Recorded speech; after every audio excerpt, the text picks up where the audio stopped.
మరణాన్ని జయించేందుకు మానవ జాతి విశ్వ ప్రయత్నాలు.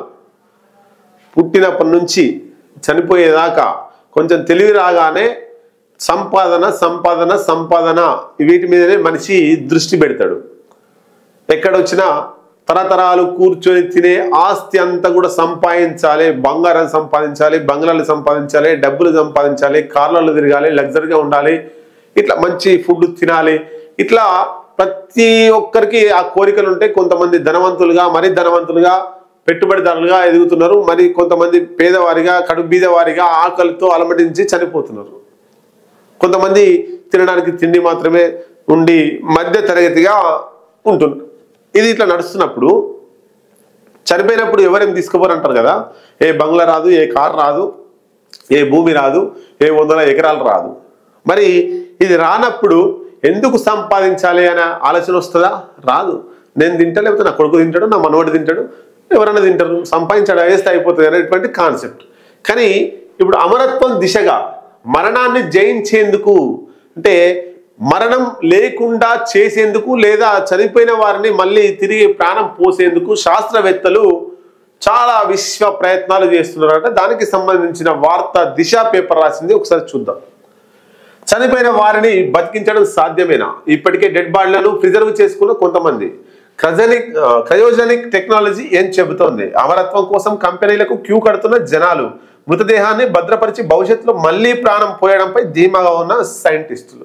చనిపోయిన వాళ్ళను, డెడ్ బాడీలను భద్రపరుస్తున్నారు కొంతమంది డబ్బున్నోళ్ళు.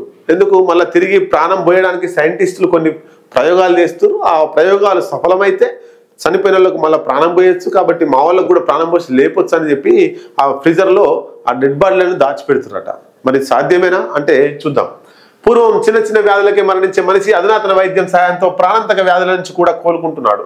సైంటిస్టులు, పరిశోధనలు, నూతన టెక్నాలజీ సాయంతో మనిషి ఆయుష్ ప్రమాణాలు కూడా చాలా మేరకు పెరిగాయి.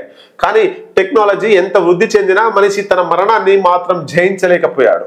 అయినా పట్టు వదలని విక్రమార్కుడిలా మనిషి తన ప్రయత్నాలను కొనసాగిస్తూనే ఉన్నాడు.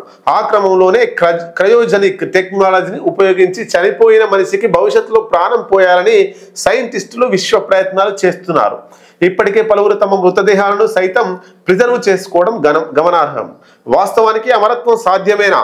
సైంటిస్టులు ఏం చెబుతున్నారో తెలుసుకునే ప్రయత్నం చేద్దామని దిశ పేపర్ ఒక ఆకర్షించేటువంటి వార్తలు రాసింది. చూద్దాం. స్పేస్లోకి, కక్షలోకి పోతున్నారు, వేరే గ్రహాలకు పోతున్నారు, వస్తున్నారు. ఇదివరకు గతంలో ఒక ఊరి నుంచి ఒక 10 కిలోమీటర్ల దూరంలో ఉన్నటువంటి ఊరికి పోవడానికి నడుచుకుంటూ ఒక రోజు మొత్తం పోయేవారు. బాక్సులు కట్టుకొని మధ్యలో ఆగి చెట్ల ఆకులు తెంపుకొని కుట్టి తిని మళ్ళీ నడుచుకుంటూ పోయేవారు. అంటే వాహనాల సదుపాయం లేక. ఇప్పుడు గంట సేపట్లో వేరే దేశం పోవచ్చు, గంట సేపట్లో మళ్ళీ రావచ్చు, ఛాయ్ తాగేసి రావచ్చు. అట్లా టెక్నాలజీ వచ్చింది.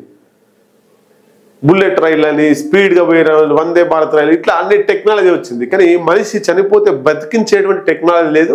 ఆ టెక్నాలజీ కోసమే శాస్త్రవేత్తలు ప్రయత్నం చేస్తున్నారట. చూద్దాం అది సాధ్యం అవుతుందా, సాధ్యం కాదా? సాధ్యమైతే అసలు ప్రపంచంలో ఎవరు చనిపోరుగా. అంటే డబ్బున్నోళ్ళు చనిపోరు, డబ్బు లేని వాళ్ళు చనిపోతూనే ఉంటారు. దానికి ఎంతో కొంత కాస్ట్ వస్తుంది. ఆ కాస్ట్ వచ్చినప్పుడు ఆ కాస్ట్ను భరించలేడు పేదవాడు. ఇక అందరు సంపాదించడం దేనికోసం తెలుసా? ఆ ప్రాణం నిలబెట్టుకోవడం కోసం సంపాదిస్తారు.